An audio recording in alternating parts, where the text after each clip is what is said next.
Hey everyone, welcome to Ajay and Nathan Discuss Movies, a show in which we discuss movies both old and new.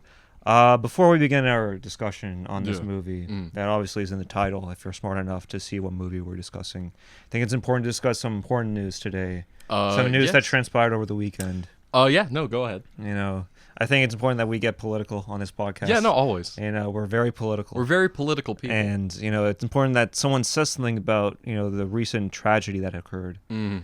That, we must discuss because it's important for the pod. Yeah, go ahead. Whenever you're ready. Fly Me to the Moon bombed. The space program is a bloated mess. NASA needs a marketing specialist, and you are the very best. Excuse me? What are you doing? I tracked you down because I felt we had a connection. What? I'm joking. I work here now to sell the movie. It is a sad occasion. A movie that had a budget of $100 million. Rats. That made $11 million in its opening weekend. Oh. It's not good. That's a shame. Not good. We're so divided on the moon landing. Yeah. And that's our political moment of the pod. There we go. It's there we over. go. It's we made over. it. We discussed it, and it's over. But no, we're here to discuss a new movie that was released this past weekend. Longlegs, directed by Perkins. Son of Anthony Perkins from Psycho. Yeah. Played Norman Bates in Psycho. And overall, before we begin our thoughts or give our thoughts on it, describe what the movie is about. Yes, Longlegs is a very simple premise. It is about an FBI agent played by Maika Monroe as she is trying to track down this prolific serial killer and stop his killing spree, and the serial killer is known only as Longlegs. And I don't want to say any more because the marketing for the movie has done a great job of keeping everything kind of like under wraps, just given just like very little information. And I think that's something people should go into the movie just like get the lightest bit of information you have and then go in. And how did you feel about this movie, Nathan? I absolutely loved it. I really did. I love Longlegs. I think it's super creepy, incredibly well directed, well acted, just such a tense, engrossing movie experience. I loved it. I really liked it. Yeah. I had fun while watching this movie. I feel like the marketing for the movie could have been a little bit better because there are times where, and it's not the marketing, it's just the critics and how they respond to the movie. Yeah. Because one of the taglines for this movie is one of the scariest movies of the decade. Yeah, the hype machine. And when you watch this movie, it's not that. It's a movie that is very similar to, say, Seven, Zodiac. I've heard Sounds of the Lambs. I would also include Kurosawa's Cure as well. Really? Yeah. Cure is not directed by Akira Kurosawa. Mm-hmm. It's directed by another Kurosawa, Kiyoshi Kurosawa. But it deals with the same plot as, say, Longlegs, where it's an FBI agent, not FBI, but Secret Service agent that's trying to uncover these murders done by this serial killer, and they get closer and closer to the clue. And it's basically like a horror film, but set within, that. But set within, like, the police procedural kind of angle. Absolutely. Yeah, I'm also kind of annoyed by I think the marketing, like, just the trailers and, like, the posters have done a very good job of, like, keeping all the details under wraps and just giving you, like, just small hints at kind of, like, the vibe the movie is going for. I think that all works, but then you see the, like, scariest movie ever made, and it's, like, that's, like, the same thing as, like, going to a restaurant. It's like, we've got the world-famous roast beef. It's like, it's delicious roast beef. It's terrific roast beef. But I'm not sure if it's world famous. Yeah. And also, like, horror is subjective, like comedy, and, like, some people see scariest movie of the year and they assume that means it's going to be monsters jumping out and going, boo! And it's like, oh my god! But, like, no, this movie is more, like, it's all atmosphere. It is a slow burn. And for me personally, that's something I find more scary. Yeah.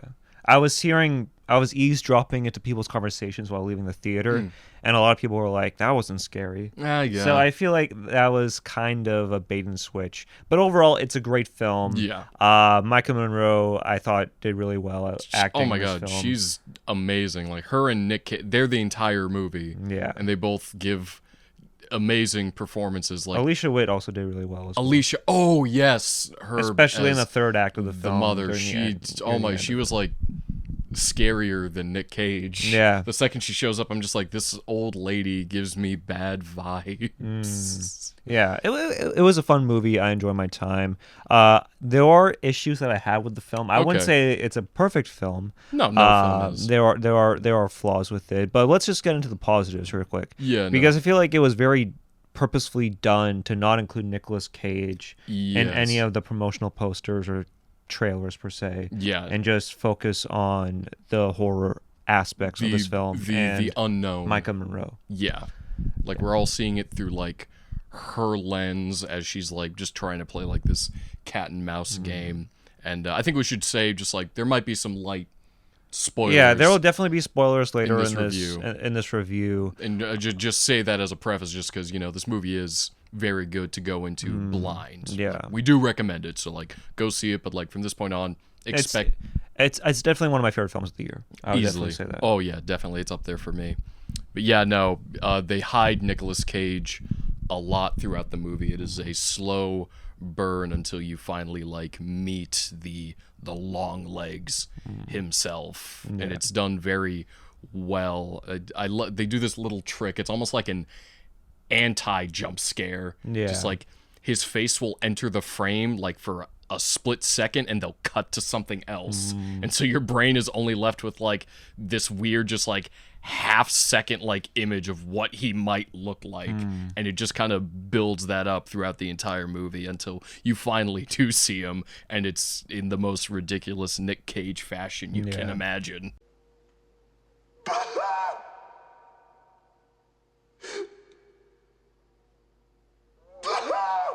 Yeah, and I think a lot of times people will look at this performance and be like, "Oh, that's cheesy," or "That's a little campy," or "It's a little too out there," or "It's very Batman and Robin kind of performance." Cool party. I like it. I think that is what makes it endearing, and that's what makes it unique to Nick Cage and his performance in this film. This entire film, I think, balances and is important. This entire film is built off of Nick Cage's performance. If that performance is bad, if he doesn't play up the campy role, or if he doesn't play up that sort of villain-esque kind of Joker, Riddler kind of role, then I think this film falls flat on its face. Yeah, no, I think another thing I wanted to compare this movie to, we already said like Silence of the Lambs and Seven. I kind of was getting like Twin Peaks, like almost David Lynch, because the movie is very like cold and procedural, but there's also this angle to it that's very like surreal, dreamlike. A lot of the imagery, a lot of just like the character interactions, like some of it is like very like quirky and like at times like purposefully like very funny, but like in such a way that like you're still incredibly uncomfortable. Like, and that's kind of Nick Cage's whole thing, is like this balance between being like kind of like weirdly funny and also still like bone-chillingly like creepy at the same haunting. time. Yeah. And able to leave a presence on screen even when he's not on screen. No, yeah, that's definitely a big part of it. Just like even when you aren't seeing him, he is all over the movie. He is like the dread that the movie kind of like has throughout its entire run. Like that is Nick Cage personified, and he just carries it with him, and the movie itself is like directly affected by it. Oh, no, not the beast! Not the beast! Ah! Open my eyes!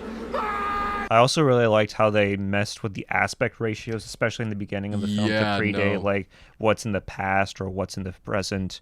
And I think in a lot of ways, the direction of Oz Perkins really shines through this movie a lot, because a lot of times when you see Maika Monroe's character or even Alicia Witt's character, not so much Nicolas Cage, but they're playing very like stoic characters, very emotionless characters, I would say, presenting their face. So it really shows you the importance of the writing and like the direction of it, and just the blocking of it all, the characters and how they were on screen. Yeah, no, all that's really important. Everything about it is so methodical. It is so well thought out and well paced throughout the entire thing. And yeah, their performances are like, they start off so reserved, but like as things go on, you just see them like start to like crack mentally. Like by the end, like Maika Monroe at the beginning of the movie, she's like very just like locked down, like at times kind of nervous, but like extremely like razor focused with what she's doing. And as we get to like the third act, she is just like, she's like dripping in sweat and just like mentally just like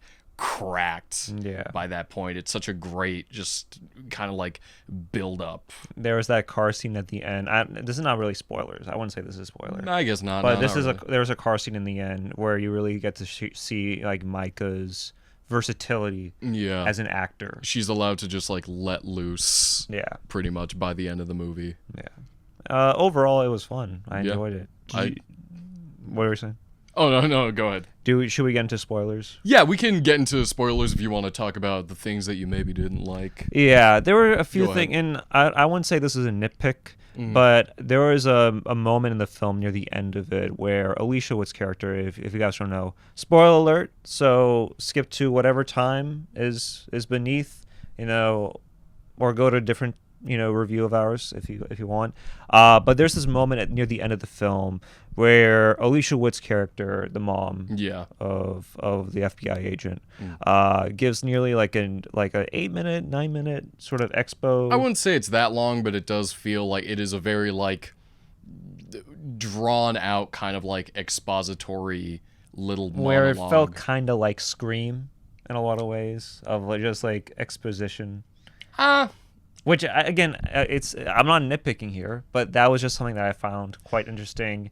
And then when you get to like learn about what's the purpose and motivation of it, and how she was recruited by the Satanists, you sort of question the doll, because spoiler alert again. So again, skip to whatever time is below. The doll is what possesses these killings to occur. Yeah, well, like it's like he uses the doll to like get like this malevolent force like inside that. There's like the little ball bearing that's inside the doll that kind of like messes with people's heads and like forces them to commit murder. So he uses Alicia Witt to like get this doll into the house, and then from then like the families just like massacre one But my another. question is, how does he make the doll demented?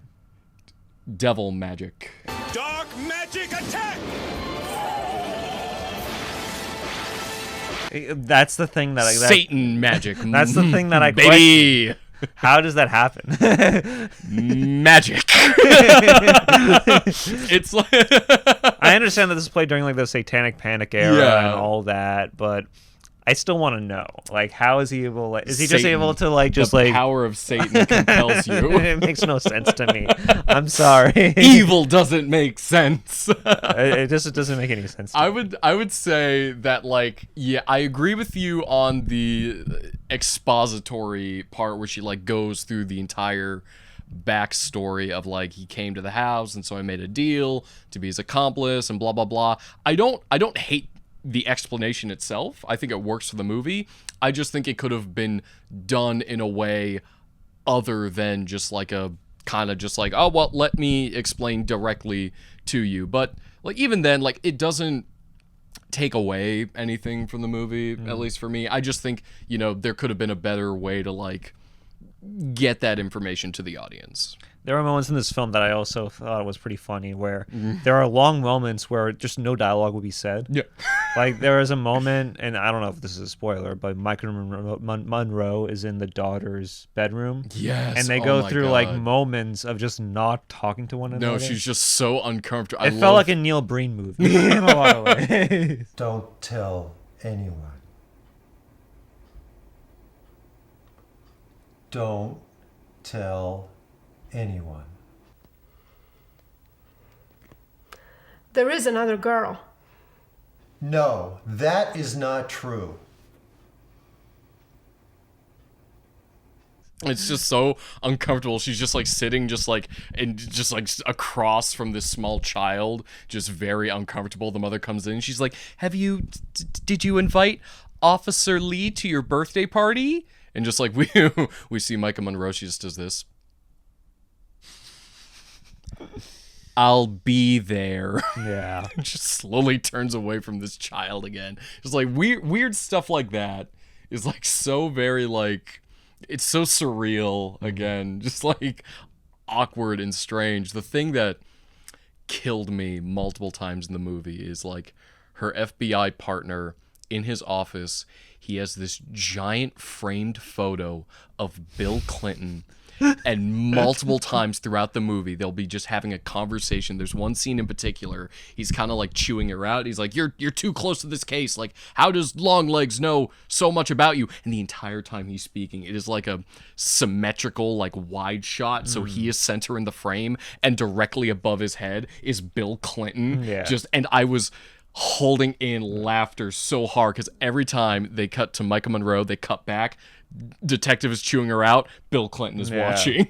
There was a lot of moments where there was just pure silence. Yeah. Where any sudden movement in your theater or in your screening would result in like the loudest sound ever. Just like that, and that's like those silent moments where like something ominous has happened, tension is building, and then you just hear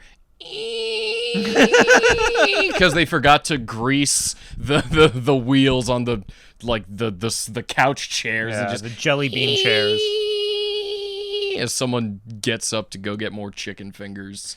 Get rid of the jelly bean chairs. Come on. Get rid of the jelly bean chairs. Give the standard seats, that are there in like the independent theaters. Yeah, just don't give us the reclining seats. Chairs. Don't Stop give us it. the reclining chairs. People should not be made to feel comfortable. Yeah. If you're watching a good movie, you should not be slouched. You should be at the edge of your seat. Yeah, no. In anticipation for what's to come. They're not gonna put these kinds of seats in like a theater. They're not putting this in the Boston Opera House. No. So while you're watching, like, I don't know, King Lear, you're just going to hear in the middle of a soliloquy just,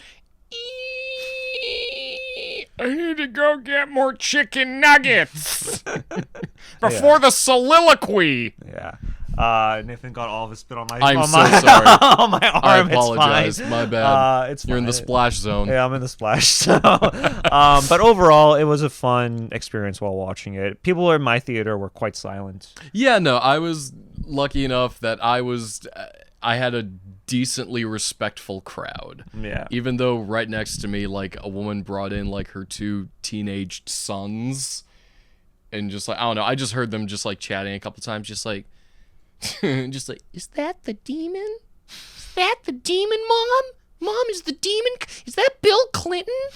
Is Bill Clinton the demon, Mom? Enough.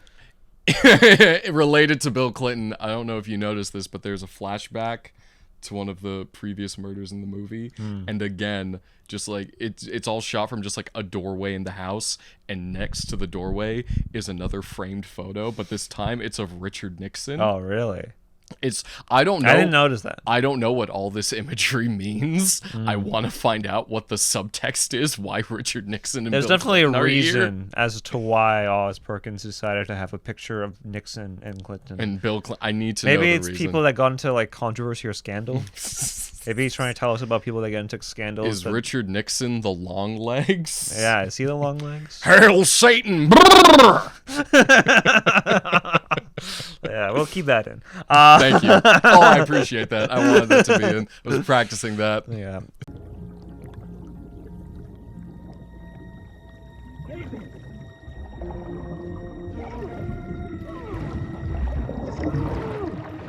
I mean, this movie is very funny. I'm not gonna lie. It is. No, and yeah. It's partially or mostly due to Nicolas Cage's performance. Yes. When he's singing "Happy Birthday" in the interrogation room, it gave me flashbacks to the Riddler in Batman. When he sings "Ave Maria." Oh my god. Gave me flashbacks to that. Even when he's in his car and he's like, "Mother, Oh, he's singing just like at certain points in the movie, he just belts out into song. Right. The thing I love about Nicolas Cage in this movie is the first time we actually like see him fully in the like Longlegs makeup, I think he looks very silly, and he's being very silly and doing his whole Nick Cage thing. And then like it's like, oh, okay, so like tension diffused, just like he's just a funny little Nick Cage guy. But then from that scene forward, every other time we see him is just, it's so bone chilling. Like the makeup, like we see his face now, but like it's like this weird uncanny valley feeling that it puts in your brain. Like what I'm seeing just like is so strange, so weird that it's like constantly rotating. Just like, this is kind of silly, and then it wraps back around into like, no, it's just like creepy, and I don't like to look at it. Like there's the interrogation between him and Maika Monroe, and he's just center frame staring directly into the camera, and the longer you look at him, the more it's like, I feel like this guy's gonna crawl out of the screen. It's such a great balance of like quirky but creepy. And there is that moment where he's just like banging his head on the table, and you just see his face get even more red and more red. And some of that blood splashes onto Maika Monroe. It's just like a giant gush. You see that, and maybe it was in one take. I don't know if it was one take, but it was, that to me was very scary. It's like that was very scary. Like the movie is so like paced to be like this slow burn that when like the shocking moments happen, they hit like a truck. Like there's very little violence in the movie, but when it happens, it is so quick and so visceral that it just leaves you just kind of like stunned. What other scenes do you like in this film? God, jeez. Again, like all the flashbacks, just like they're done in that like smaller aspect ratio. They feel so claustrophobic.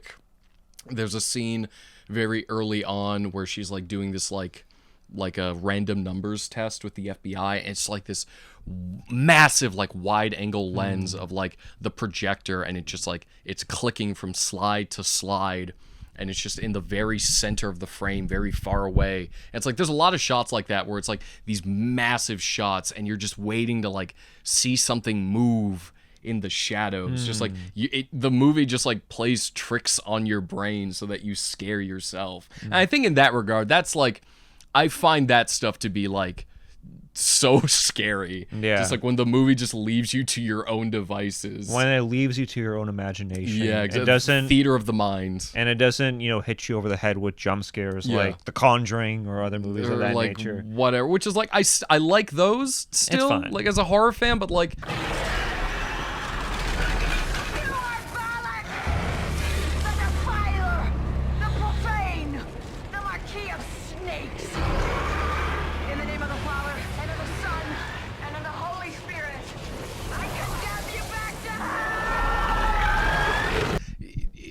Something about like this slow burn, this like it gets under your skin and just kind of like lives in your mind. Like, I don't know, I love the ending, like kind of interaction like in the house, the kind of climax of the movie, like when the family is possessed, and they're not even acting like possessed, like they're going crazy. They just start acting like just so weird.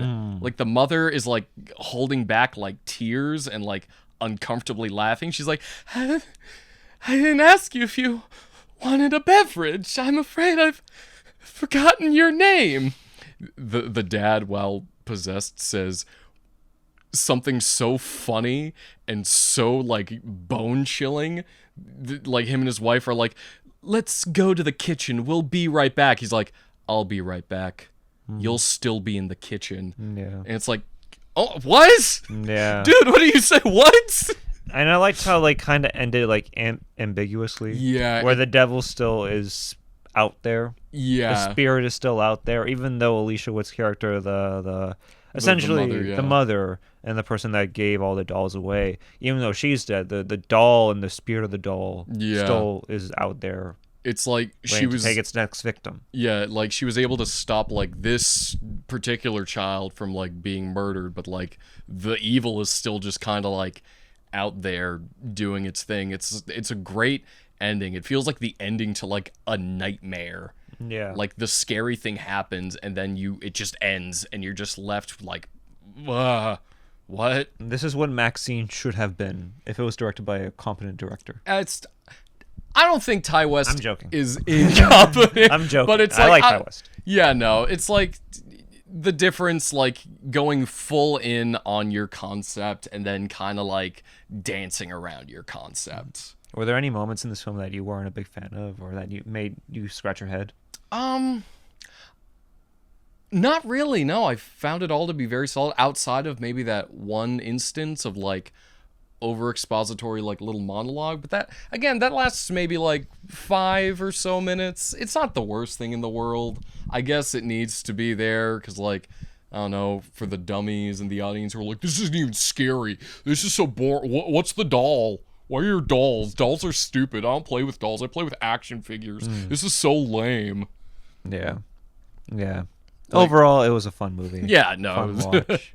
Great. And we're excited. I mean, it made $22 million in its opening weekend. No, that's on a great. $5 million budget. That's $5 million. I'm pretty sure. That's pretty good. Yeah. Nice. So it's making its money back. No, that's good. And it's a movie that I suggest you guys watch. Absolutely. It's definitely one of the better horror movies of the summer. Easily. We still have yet to watch Trap. We were so excited to watch Trap. Yeah, no, we can't. Not to mention Shyamalan again. We can't shut our trap about Trap, baby. I can't get away. I can't stop. I'll just do this one last one. Having said that, get on the pod, James Franco. Get on the pod, James Franco. Yeah, no, we're still on that too.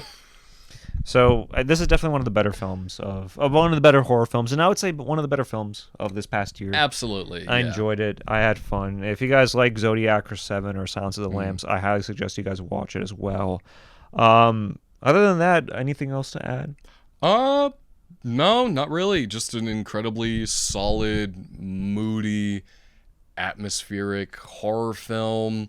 If you like something that's a slow burn, something that like is more interested in like kind of like sticking with you, just like to torment your dreams, then this is what you want to see. Maika Monroe is a wonderful actress. She kills everything she's in. She's in this movie called The Watcher. Yeah. Where she's also stalked by another serial killer. Also a great movie. Not The Watchers, directed by Ishana. Nope. You if you've been here, you know what The Watchers is. Yeah. a little snippet of that discussion in our review, just to get a little bit of a taste as to how we felt about it. Oh, yeah.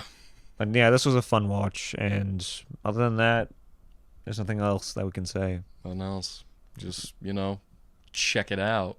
Check out them long legs, or Bill Clinton's gonna break into your home. Yeah. Do yourself a favor. Bring your kid to see Long Legs. Yeah, bring your kid to see Long. How was your theaters? I already asked about the people that were. Yeah, no, it was fine. It was just like this family to the left of me.